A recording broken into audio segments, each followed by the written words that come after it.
That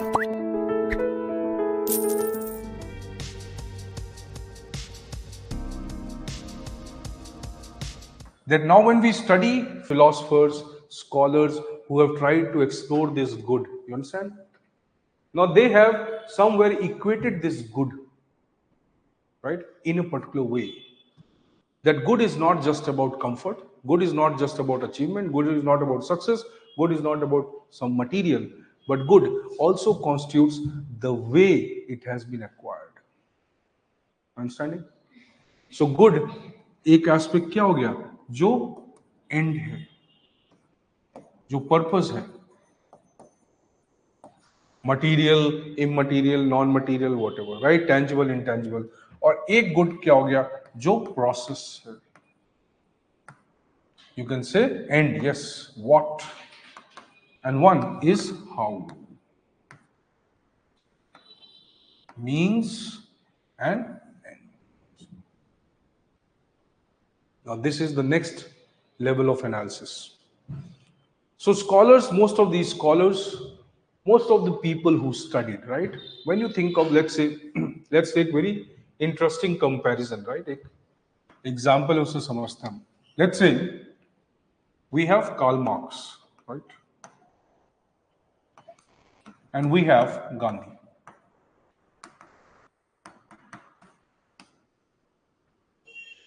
Which of these is a bigger revolutionary?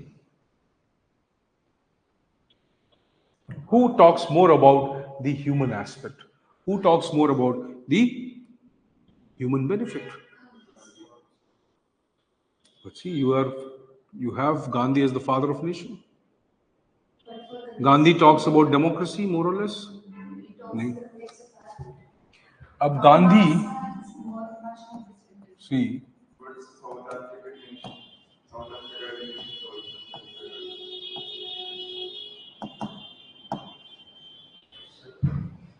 both somewhere. How Gandhi is not socialistic?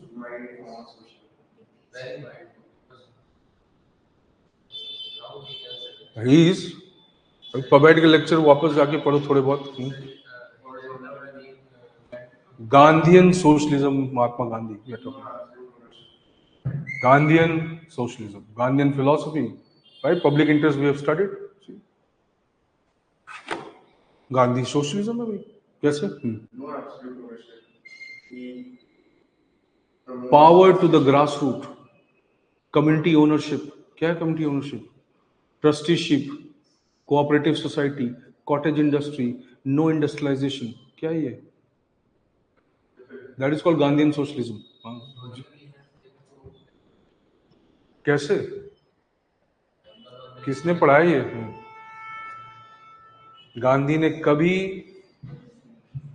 Capitalism को discard नहीं किया, try to understand. But Gandhi never preferred capitalism as a mode of economic production. Never. If he supported Ahmedabad mill strike, so he supported the mill strike, or he eliminated the conflict that was happening because of the strike.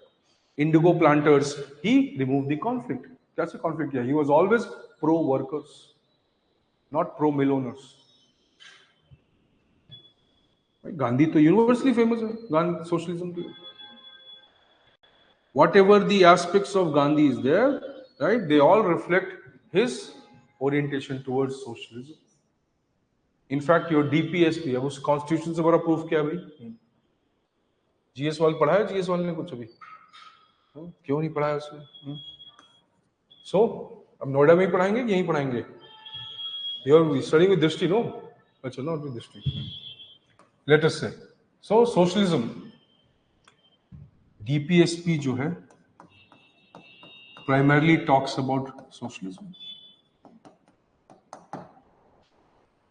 See, Gandhian philosophy dominantly visible 43B पूजा, हाँ ठीक है. 39B C है, and 40 correct है, 43B भी ठीक है, right? Free justice for the poor, वो भी मान सकते हो भाई, कहीं ना कहीं गांधीयन इन्फ्लुएंस. Which one? नहीं, not 44. 40. Then Gandhi, but see, he was diversity. He accepted.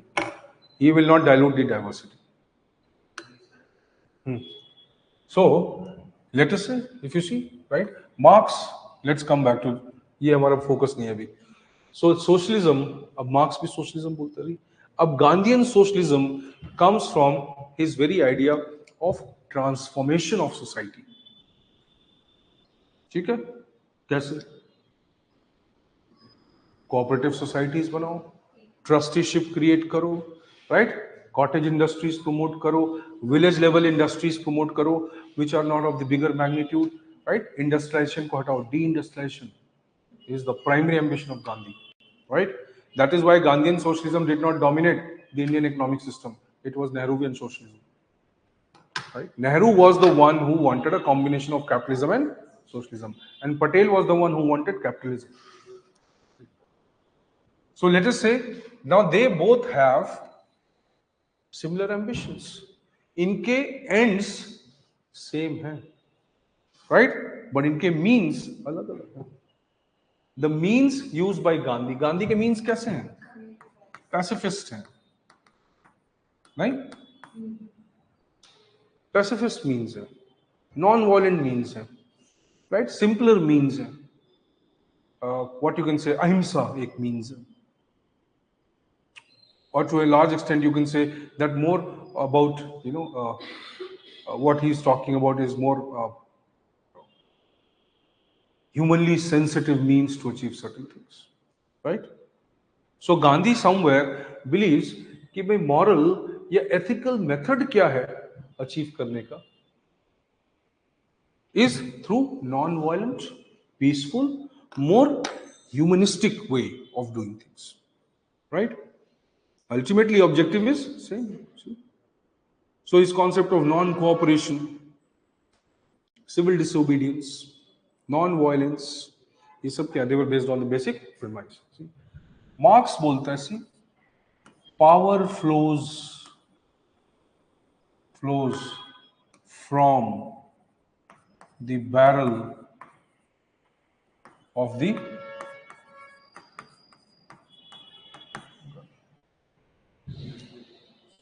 Marx says power flows from the barrel of the gun. Without violence, there cannot be revolution. And to a large extent, he is correct. Because this is what has happened historically. No established system can be overthrown without violence. क्यों नहीं आएगा?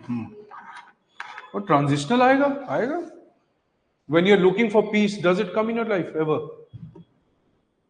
You tell me. You're looking for success, will it ever end? You're looking for peace, will it ever end? You're looking for comfort in life कि भगवान मुझे थोड़ा आराम मिल जाए. So don't confuse things. Abhi we are talking about, let's say, the basic intellectual premise. Intellectual academic premise क्या है? You are looking for peace. Will you find it? Why not? Because that is not your inherent nature. When people say meditate, that is to be worked against the human nature. इसीलिए वो exercise इतनी effort demand करती है, क्योंकि वो against human nature है. Human nature is flickering mind. That is what human nature is. Your body may not move, but your mind keeps moving. तो वो रेजिस्टेंस है to the natural flow of what you are. That is why it is tough. That is why many of the spiritual scholars have said कि there is no need. क्या effort क्यों डालना है meditation के लिए? It should be simple. Fine. So concept of जो कौन सा योगा है? Have you heard of the lazy yoga?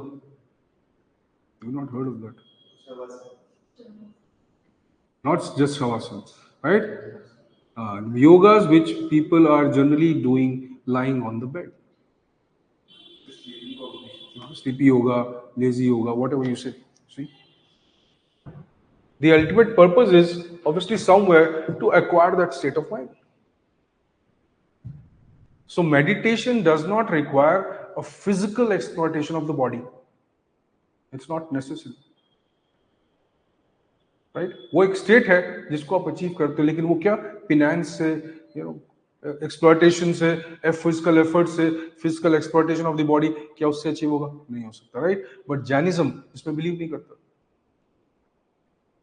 Jainism believes in ultimate, right, physical effort. Now see, they have different idea. Hinduism, a different idea. Buddhism talks about middle path. So see, religious context may differ, right? But let's say this is a kind of political system which is desired by both, a social system desired by both. Here, the means is violence. Here, the means is blood. Here, the means is not. Now, which of these means? Because ultimately, the end is correct. End is more or less simpler. And let us assume both of them wanted the participation of the people or community as the main power center. So in the society, right, both of them somewhere would be searching for, is it or not? Can we say Gandhi was also looking for classless? Yes. Right? Bureaucracy-less? Yes. He's talking about village republic. Classless, bureaucracy-less, non-elitist.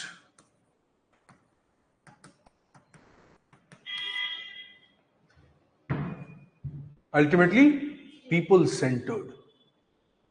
Power inversion. दोनों का purpose था power inversion.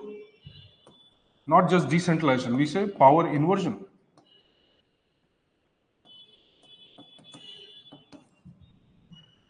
So ultimately, which of this is good now? Now the ends are good. But what about the means? Good hai? Nahi hai. See? Whom do you prefer? Many would prefer Marx, not Gandhi, right? But then it is a dilemma of choice. If I can achieve these ends with peaceful means, I may prefer that. If I have to achieve the same end with non-peaceful means, I may not choose that, right? But then there would be a relative evaluation. Will non-violence lead to faster achievement of end, right? Or will violence lead to faster achievement of end? You understand? Now see, this always creates a dilemma. Why? Because human actions, human life is not that rational, that there will be one means to one end. There will be multiple means to one end. And these means, right, to a large extent depends upon our context. To a large extent depends upon our assumptions, our world view. So you want to fulfill your hunger, your means is vegetarian food. One wants to fulfill his hunger, his meal is non-vegetarian food. See, now for him, the evaluation of the means is not at all important. For two hungry people, the evaluation of means may not be important. They might tend to fulfill their hunger, right? But when these people are not hungry as such, they may evaluate the means which they are using. You understand? So, what is the ultimate purpose of now ethical study? Is to find out the best relationship of means with the ends. As simple as that. That is what ethics is about. When you say desirable, undesirable, that's a different aspect, no doubt. That parameters have been set, right? But ultimately, what do you want? Now, see, come to this idea. So, good may involve two important questions, right? Means or choice of the means to achieve the end that has been decided. Are you able to understand this part? Now let's come to this example. Keep in mind this very important example. Come to the next level now. See, so ultimately now the choice is between the means and you have the end, right? Or it may be the means one, means two, means three, and likewise. See, So if people want to achieve the ends which have been defined as something good, desirable, then they can do so through various means. You understand? This choice of means now, let's come to this idea. How do we make the choice of means? How do we make the choice of means? Okay, that is one criteria. That is more economic criteria. Any other criteria? Convenience, correct? Comfort. अब let's say मैं बोलता हूँ कि see the choice of means. Let's say this takes x time. This takes x plus x 2x time. This takes 2x plus x 3x times. What will be your choice?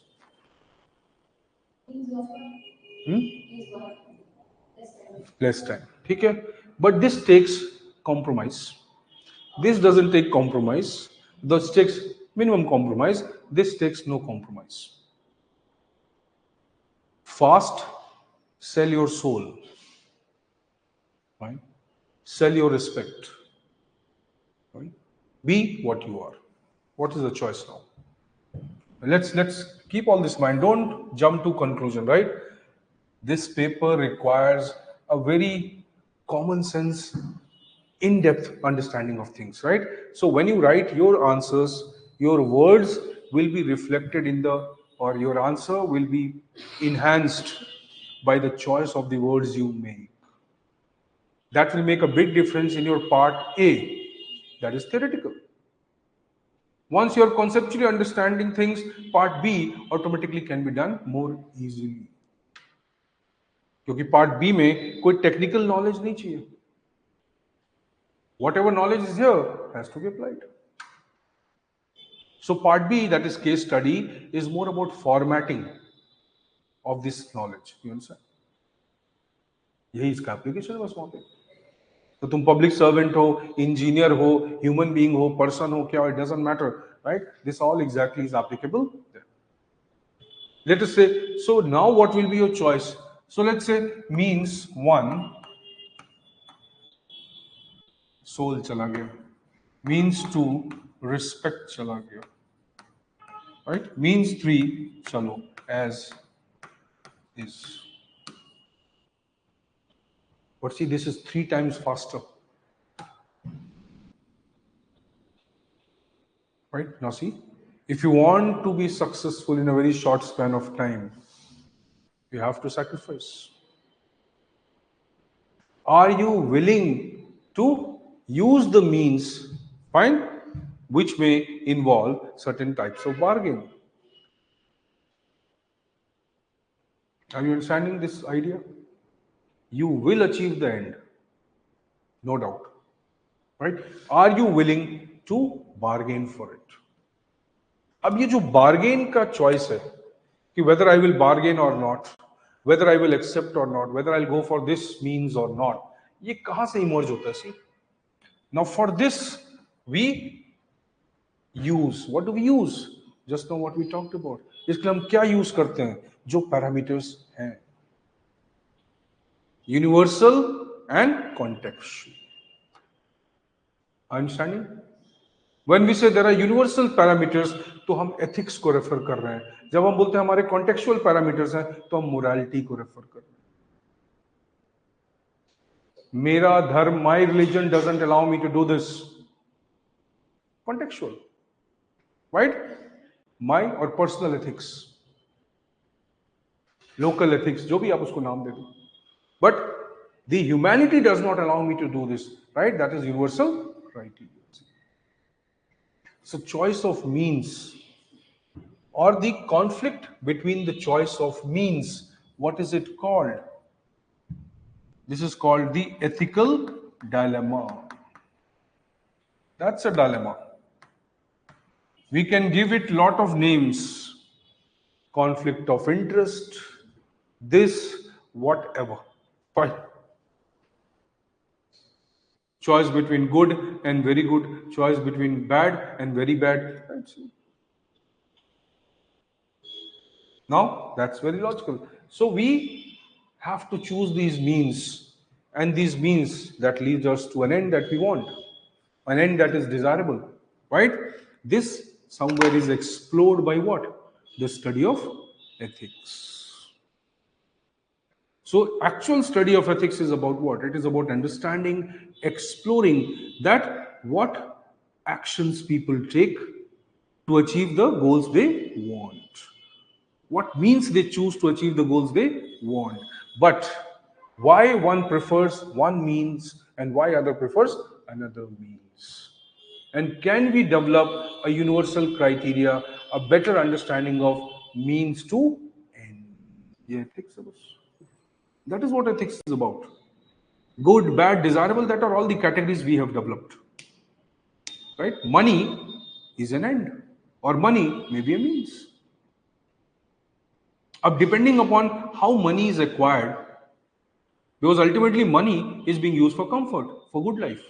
See, you can acquire money by bad means and still you can spend that on philanthropy and it's good. You may acquire money by good means and still end up in spending that money on your comfort and luxury.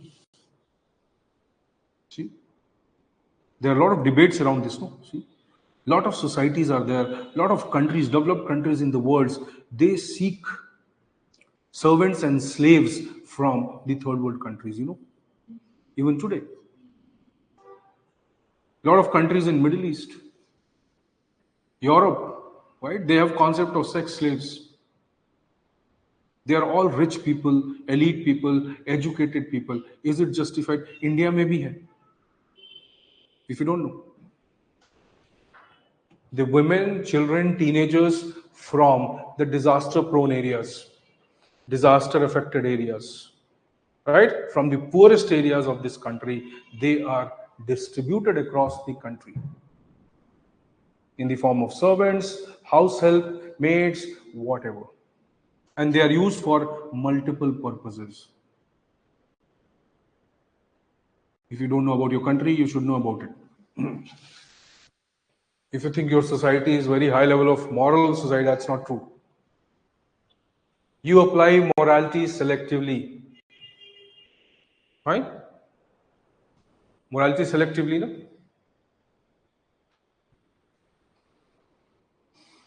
जहां पे आपकी morality आपको justify करती है आप apply कर देते हो, जहां नहीं करती है don't apply. You want all ethical people to be ethical. You don't want unethical people to be ethical.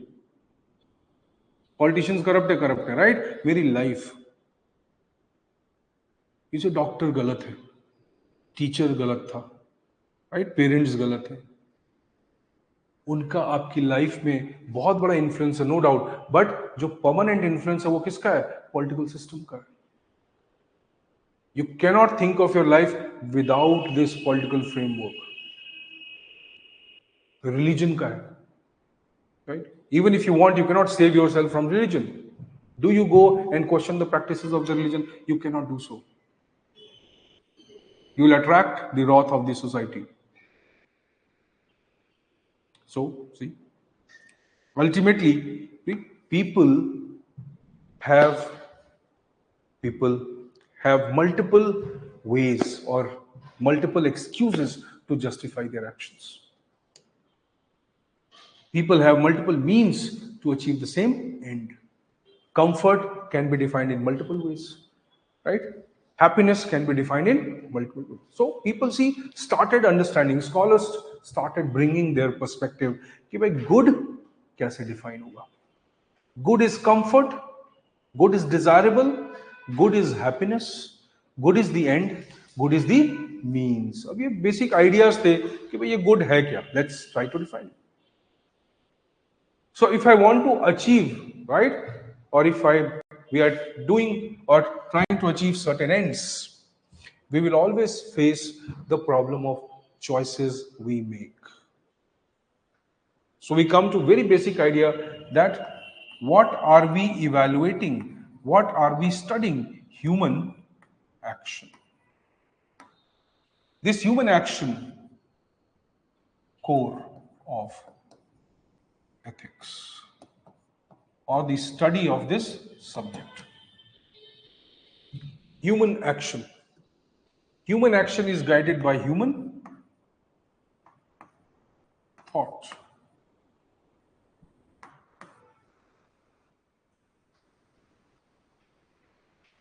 This human action has lot of dilemma.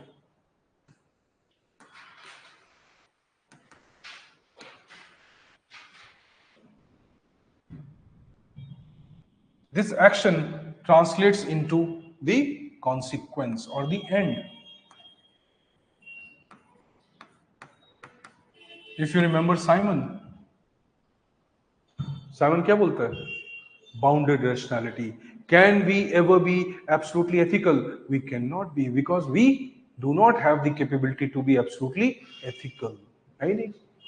Whatever choice we make, someone else will say this was a bad choice and there was a better choice than this. कोई ना कोई तो होगा.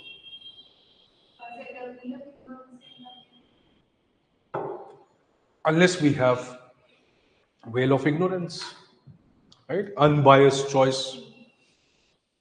So try to understand human thought. Can I use the word here? Right? Intellect. Two things I'm using, right? Intellect plus intention. This is a very important aspect. Intellect plus intention. Human action obviously is more about the consequence or the means, and consequence is the impact that you want to achieve. So from intention to action to consequence, if I have a knowledge, if I have a subject, if I have an academic understanding, how am I going to evaluate it? Can I have the ability to evaluate it? Do I need or do I have a knowledge which can evaluate it? Understanding? What is the evaluation for? Let's say I have a knowledge called study of ethics for evaluating it. What am I evaluating it for? अरे अभी तो बोला भाई desirable or undesirable. Understanding? So what does ethics as an area of study do? It helps us understand this entire process and evaluates now what is good, bad, or desirable, undesirable. अब ethics कैसे करता है? So can I say that study of ethics, let's say, is it a evaluative? Or it has evaluative nature? Yes. Why? Because it helps us understand. Is it descriptive? It describes what is happening, right? What it evaluates for, what it describes for, is to provide, help us understand what is good, what is bad. तो क्या ये prescriptive है? Correct. See? So what is ethics? It is evaluative in nature. What is ethics? It is descriptive in nature. What is ethics? It is prescriptive in nature. Is it trying to develop some universal framework which can help us understand human actions in general? अभी तो हमने बोला ethical universalism, ethical absolutism, ये क्या है? एक universal criteria. अच्छे बच्चे कौन होते हैं? जो पैदा नहीं होते. जो भी पैदा हो गए वो तो अच्छे होते नहीं है. Who can say कि मेरा बच्चा जो है बहुत अच्छा है या बच्चा बहुत अच्छा है? See? Those who enter this world, they no more remain the pure soul, obviously. So that very moment, they have some aspect of being bad. It is obvious. A child, first thing, manipulates his or her mother for food. You heard of Oedipus complex? You know about it? सुना है? Law वाली पढ़ाई के तुमने सुना नहीं है सब? अपने कॉलेज में बुलाओ मुझे लेक्चर के लिए. One of my students has called me in Patiala. National Law School, Patiala. But he's PhD in law. See, I did not complete LLB also. So I told him, मेरी qualification मत लिखना है, right? अब Oedipus complex क्या होता है? See, the daughter is attracted to father physically, and son is attracted to mother physically. क्योंकि Greek में ये फिनोमेना इमर्ज हुआ. बहुत सारी सोसाइटीज में, सी वेरी इंपॉर्टेंट एस्पेक्ट, बहुत सारी सोसाइटीज में, because this is very truth. When, like you said, veil of ignorance, when I don't know, ये मेरी mother है, ये मेरा father है, ये मेरा sister है, ये मेरा friend है, ये मेरा neighbor है, I don't know, for example. You imagine that state of understanding, that state of existence. You don't know who is who, right? You are governed by what? The natural laws, the biological laws, as simple as that. So there was an infamous personality in the history, right? Caligula Caesar. Have you heard his name? He used Caesar's name just to make him more popular, right? More worthy, but he was totally antithesis of that. So Caligula Caesar was infamous for incest, which in many societies was accepted as normal.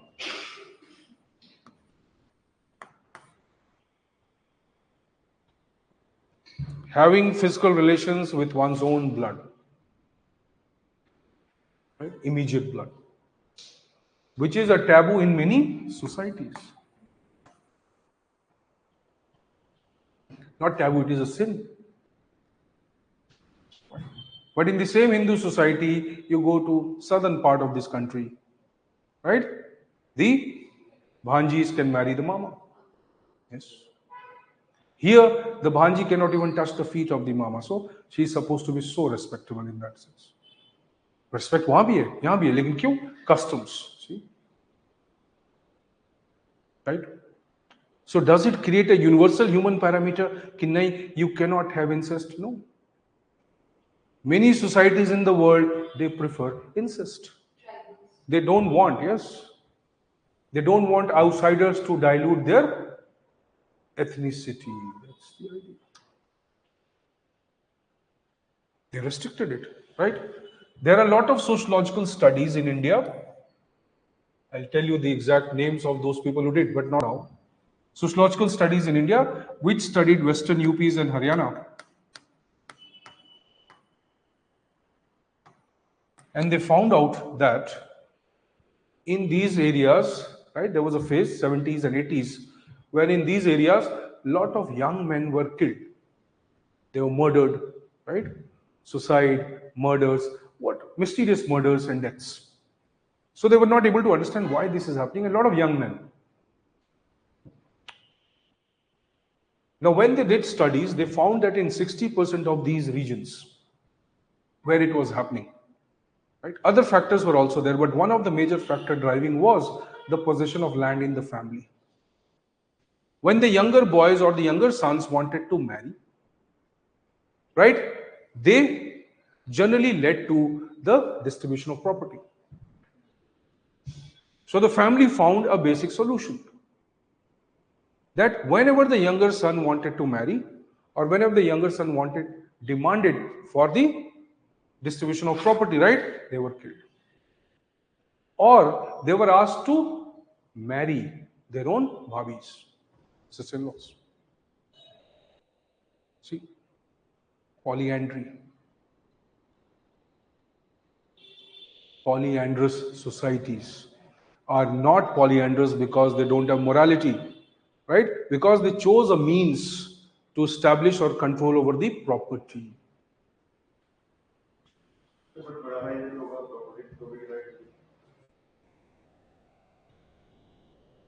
जब परिवार एक ही होगा वो तो property क्यों divide होगी ये बताओ.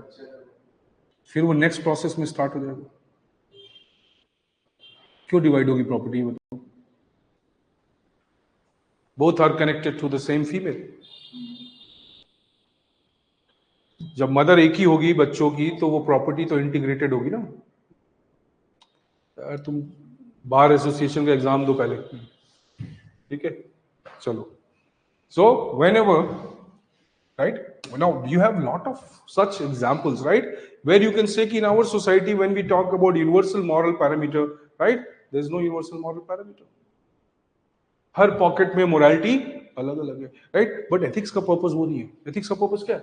That we have to find some universal aspect. You understand? We have to find some common aspects, standard benchmark, right? तो ये standard benchmark कैसे बनेगा? सी, is ethics focusing on universal? Yes. How are we arriving or going to arrive at this universal? Through empirical or scientific. तो क्या ethics empirical है? Yes. Rational है? Yes.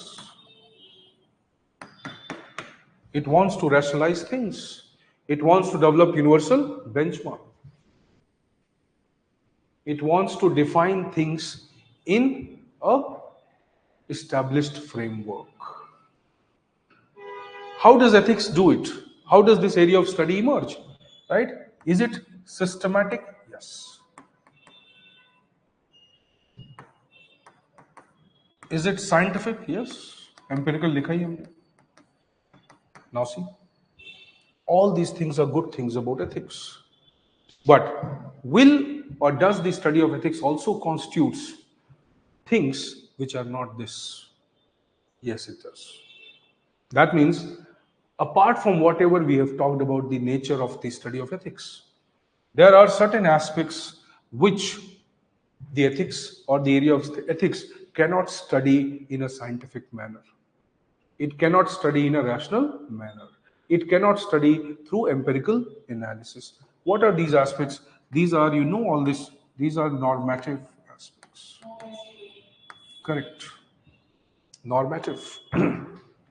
Here, the ethics becomes non-conclusive. Right?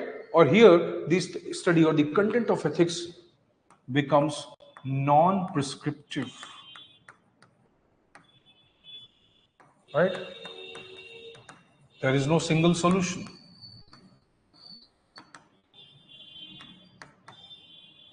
In fact, no solution is available to certain things, certain issues, certain types of problems in ethics. There are no solutions available. These areas are open-ended.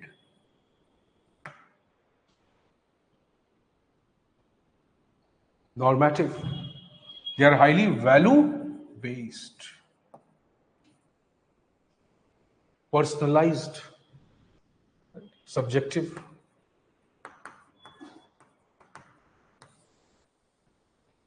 So see, one part of the ethics, can I say, is more like factual. Another part of ethics is more value-based, simply. Things which cannot be explained. Things which do not have a logical analysis. Things which do not come to a conclusion. Fine? है एक part ethics का, बिल्कुल है. So see, ये part ethics का, which is more contextual, which is more personalized, which is more subjective, you understand? That is called morality. So morality is that aspect of study of ethics which deals with those aspects, those questions, those issues, those understandings, right, which are subjective in nature. Right? ऐसे लिख लो. Don't talk about just fact. Talk about using fact to arrive at a knowledge. Facts तो कुछ भी हो सकते हैं. Religion के facts हैं, उससे क्या एक यूनिवर्सल नॉलेज बन सकता है? नहीं बन सकता. उससे उस रिलीजन के लिए, राइट, फॉर दैट और using that for that particular context we can develop a knowledge, right? Okay, Pooja, how can we choose what best in that current situation? Yes, that is what the entire struggle of ethics, study of ethics is. So if you have ethics, right, an area of study which is so many things, right, in this one portion, let's say major portion, I'm not just saying one portion, a major portion of the study of ethics deals with morality. Why? Because these are something called moral issues. What are moral issues? Those issues which may have subjective aspects, those issues which are subjective, value based, personalized in the domain of study of ethics.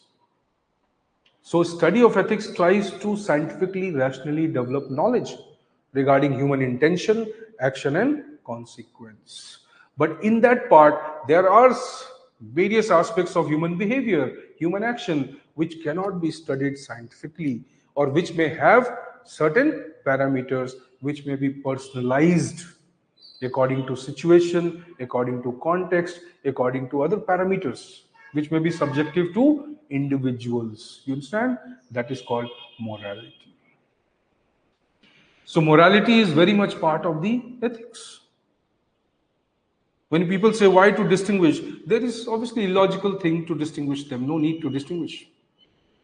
The only thing is to understand how these two levels are different. So the aim of this entire ethics is what?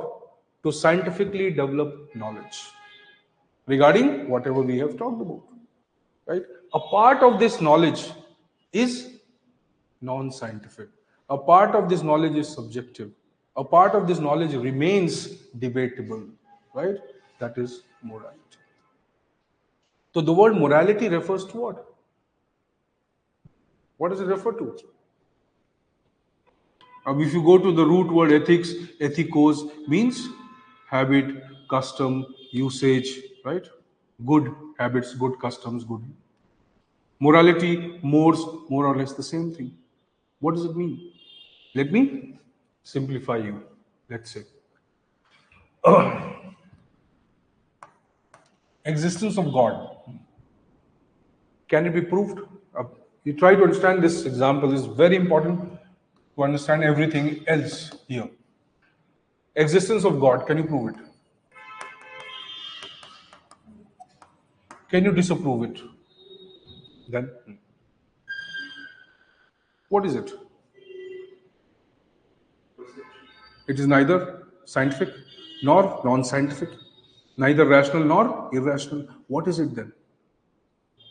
Okay, these are called gray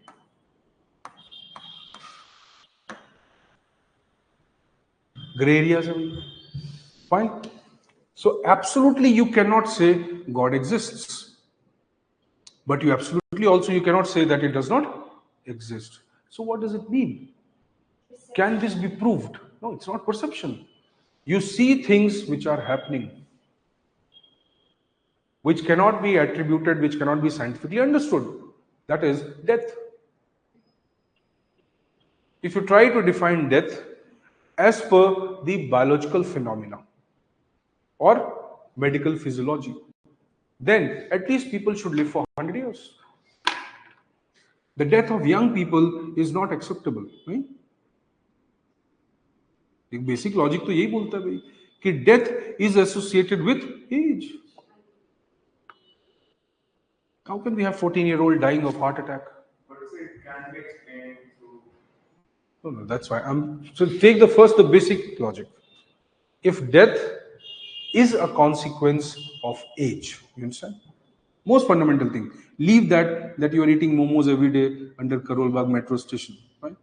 Now that may obviously increase the rate of death. Or you're eating that paneer which is artificially made, right?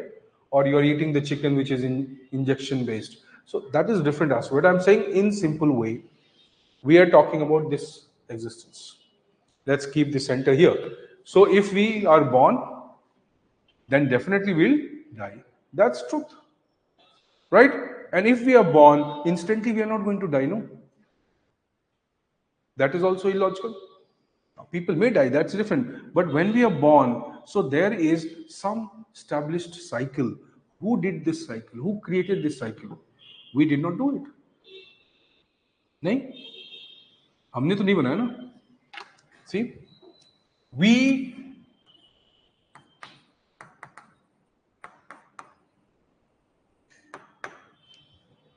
may have to an extent role here only, right? Or to an extent role here only, right? But beyond that, we don't have any control. तो हमारा role यहाँ पे है, इसमें भी नहीं है, इसमें भी नहीं है. Why? You were not born, you were not asked, and you don't want to die, but you will die. No one will ask you. So logically, right? How do you explain this phenomena in terms of science? You say all things that are born will die, but how did they come into existence? Who will explain this? You are only explaining your birth. That's only a biological, physiological explanation. But imagine about the first person who came. How did he come? When there was no person before him. There would be a time, no, when there was no person before the person. Then how were you born? See? अब इसका कोई explanation नहीं. अब Christianity या Bible या बहुत सारे ऐसे रिलीजन्स हैं जो बिलीव करते हैं कि भाई भगवान ने बोला let there be light, light हो गया. That means the science can explain anything which is after the existence was created. The science does not have an explanation for how the existence came into being. You understand? So Einstein can tell universe is expanding, but how universe was created, Einstein cannot tell it. He can say Big Bang, right? How did that Big Bang happen? What were the materials and how these materials came into existence? तो जब universe नहीं था और universe आया existence में, तो उसके पहले क्या था? अब see, these are the questions which cannot be answered scientifically. अब ये सारे क्वेश्चंस को कैसे हैं? They are questions of metaphysics, beyond physicality. So your science or factual science, objective science can only explain what? The physical world. Now comes the next question. If the existence of God cannot be accepted on the basis of science, but cannot be rejected also on the basis of science, so what do we do? It becomes a matter of personal belief. Now see, moral aspect comes into it. क्योंकि हम उसको ethically define ही नहीं कर सकते, हम उसको scientifically, rationally, logically बता ही नहीं सकते, तो हम क्या करेंगे? Will accept it. Yes, it is correct, but what is the explanation? It's a matter of personal belief. Subjective हो गया. Can you eat veg, non veg? Right, okay, vegetarian diet leads to this. If you eat lot of vegetarian diet, that also leads to lot of deficiency. If you eat a lot of non-vegetarian diet, that also leads to a lot of other consequences, right? What is to be chosen? It is a matter of choice. Now, there cannot be a scientific conclusion to that, you understand? So, if there was a scientific universal conclusion, वो ये हो गया. But इसी का जो part है, जिसका कोई scientific universal conclusion नहीं है, उसको हमने क्या बोला? Morality. That's why we keep saying morality is personal, morality is subjective, morality is not technically empirical in nature. You understand why? This is the reason. But morality है क्या? उस subject का वो part which is not scientifically or empirically verifiable, but it generally is based on personal experiences and choices. So ethics Is a broader sphere, yes. Ethics is the universal science. Morality provides us with the understanding of contextual nature of ethics. You understand? So ethics as an area of study tends to be universal. But a part of that which does not tend to be universal, which is more contextual and personal and subjective, that is called morality. So, sir, in overall context, we say morality is subjective Yes. and not matter. Is that part of ethics which is subjective? First, that is very important. But, Morality is not separate from ethics. but to achieve it, we can go to the scientific means. Now, why not? See, if we can explain it, if we can analyze it, we have the tools. If we ever come to an absolute conclusion, but we can never come to an absolute conclusion. See, it's the same thing like we have a meal Ethics is like the best meal that one can have in a day. Wholesome meal, ठीक है. But उस मील में क्या ऐसा कुछ भी हो सकता है या ऐसा कुछ भी नहीं हो सकता जिससे कुछ प्रॉब्लम हो जाए ह्यूमन बॉडी को? ऐसा तो नहीं हो सकता ना. There must be something in that meal which, if individually taken, would be harmful for the human body, or if taken without proportion, would be harmful for the. That means even if you are taking a wholesome meal, it might have certain aspects which might be harmful. Fine. Same logic यही है. एक scientific study, एक desired empirical study, जिसका still एक major part क्या है, जो scientific नहीं है, या साइंटिफिक है भी लेकिन एब्सोल्युटली एम्पेरिकली रैशनल नहीं. So it is not something wrong. It is not a drawback. It is only trying to demarcate कि भाई a part of the content of this study is more subjective in nature. Another part of this study is empirical. So what ethics wants to do as an area of study? It wants to include both these kind of stuff. See? So morality comes as a content which is more personal. Personal does not mean only individual. It can be a group, community, society, religion, anything. But because it is not a recommendation for the universal, because it does not come with the conclusions which can be applied anywhere, right? We call that part as more moral. The other part, which is more scientific and universally applicable, we call that part as ethical. Though morality is part of ethics only.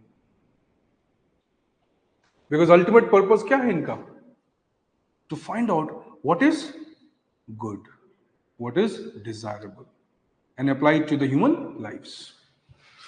Are you getting? Now see. So क्या ethics ये सब है? Yes. What it is not.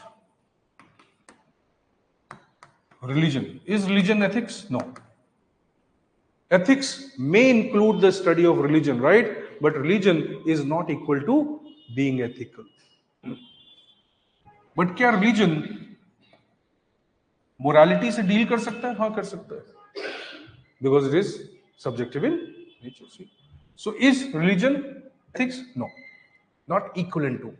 But can religion be associated or can be studied as part of morality? Yes, it can be. Can, right? Law is ethics? No. Entire law cannot be ethics. Law can be again part of ethics. See, law,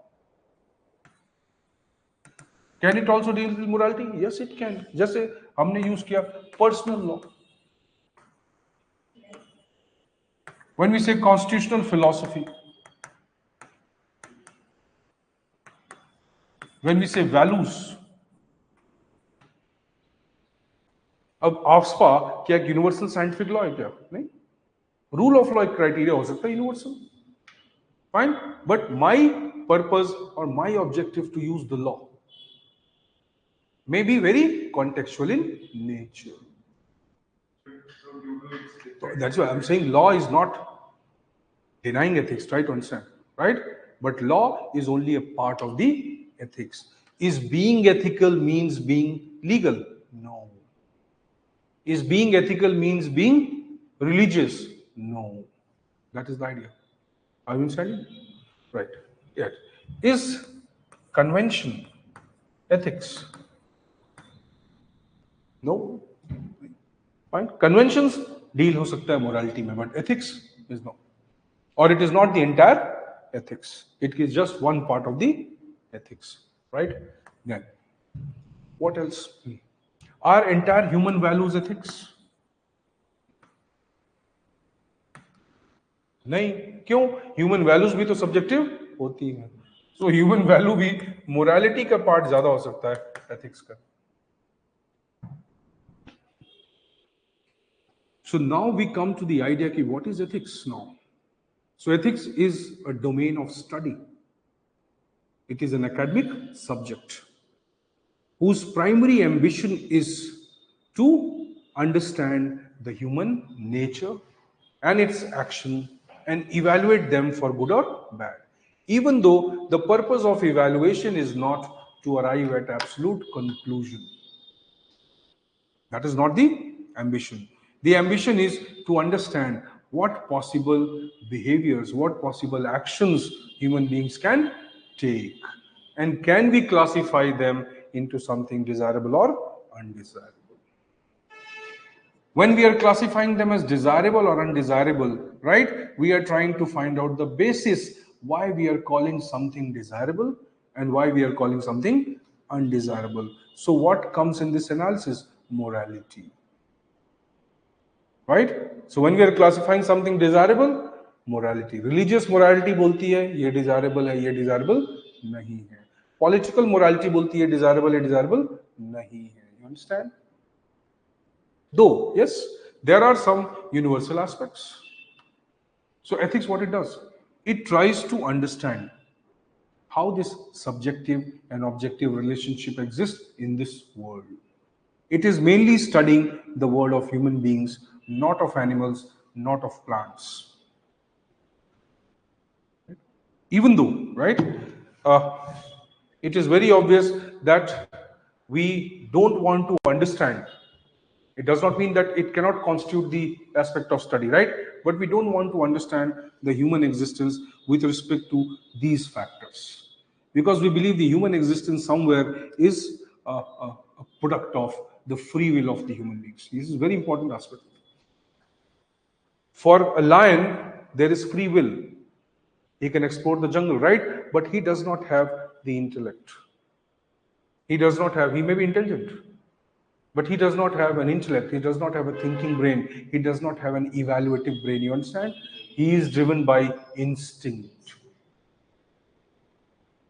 That is why we start evaluating human beings, because we believe that we are not merely driven by instinct. We are not merely driven by survival. We have moved from the nomadic phase now. So whatever we do, whatever we act, maybe not always, right? But majority of the times, that is a conscious choice. So if we are making a conscious choice, what would have been the basic idea behind it, and how it has resulted in the consequence or impact for the society. So see, the entire study of ethics somewhere assumes that people have freedom to make choices. And so when they are making the choices, we need to understand why did they make this choice preferable over something else. If we understand this, we can also give them a direction, a prescription that you can make better choices. The better choices will lead to better consequences and probably a better life or the ambition of good life. That means simple thing, right? Because human beings can make a big difference, you understand, to this nature, to this existence. If a lion eats 10 herons, doesn't make much difference to the nature, right? But if a human being cuts the entire green cover of an entire planet, of an entire continent, it will have a big consequence. That is why human actions have a lot of consequences, not only for the society it has created, but for the very nature on which it is surviving. So an animal action may not have that consequence on nature and environment. Human actions will have. Others are obviously the question of social and personal choices. It doesn't matter much. So a man marries 4 women or a woman marries 4 men, it doesn't matter. In the broader scheme of things, it doesn't have any value. That is why these are more or less questions contextually relative to the particular culture and tradition. It doesn't have impact on the larger scheme of things of the environment, nature, and our evolution. That's logical. So see, though politics shapes everything, right? Governance shapes everything. That is why we use them as a more focused approach, focused area of study in ethics. Because governance, administration, politics, right, and even social changes can bring a big impact, right, across the entire world. If one nation chooses to be nuclear, it has a big impact on the survival of everyone. If certain countries want to monopolize power within themselves, it will have impact on the entire humanity. That is why ethics in governance, political ethics, ethics of power, ethics of authority is necessary to be understood, because that is the fundamental entity that changes whatever we want, whatever we desire, whatever we are as of now. It changes everything. The moment we chose to become democratic from colonial system, things changed. The entire subcontinent changed. तो political power, administrative decision, वो एक इतना बड़ा impact है that it can transform the societies drastically. That is why we don't want the. That's why we talk about ethics of international relation, ethics in governance, right? Ethics in or political ethics, policy making, public policy, right? All these areas are studied now, or they have come slowly and slowly under the domain of ethical study, merely to focus on how good decisions can humans or institutions make. So can we say collective morality is Collective moralities. But then see, there is nothing like one single homogeneous collective morality. You understand? Now, the word collective can be used in reference to many things. like international? You can use the word universal. Why collective? Collective तो nation हो सकता है, reason हो सकता है, local हो सकता है, कम्युनिटी हो सकता है, कुछ भी हो सकता है. So you can say search for the universal, yes, morality. That is an ambition of ethics, yes. So why to dissociate them in that way? There is more of difference of degree. Universal set and subset, यही difference है बस. Because morality भी ultimately ethics ही है, समझ लो. So all morality is ethics, but all ethics is not morality. That is how you can understand. Have you understood this much? Fine. So we'll start tomorrow. We'll do that part. We'll start with syllabus की by discussion. Syllabus क्या है? How do you interpret the syllabus? How do you infer the various aspects? Fine. You kindly keep this in mind now, because this will be used again and again as a concept. जहाँ भी हमें use करना है. Doubt नहीं है? ठीक. See you then tomorrow. Introducing the Prelims Target course and Prelims Test Series at Prodigy IS. Designed for UPSC Prelims 2026, this comprehensive program offers in-depth classes on history, geography, science and tech, environment, polity and governance, and economy. Stay updated with current affairs and sharpen your skills with our Prelims Test Series consisting of 50 full-length tests covering all subjects along with CSAT. Join Prodigy IS and stay ahead.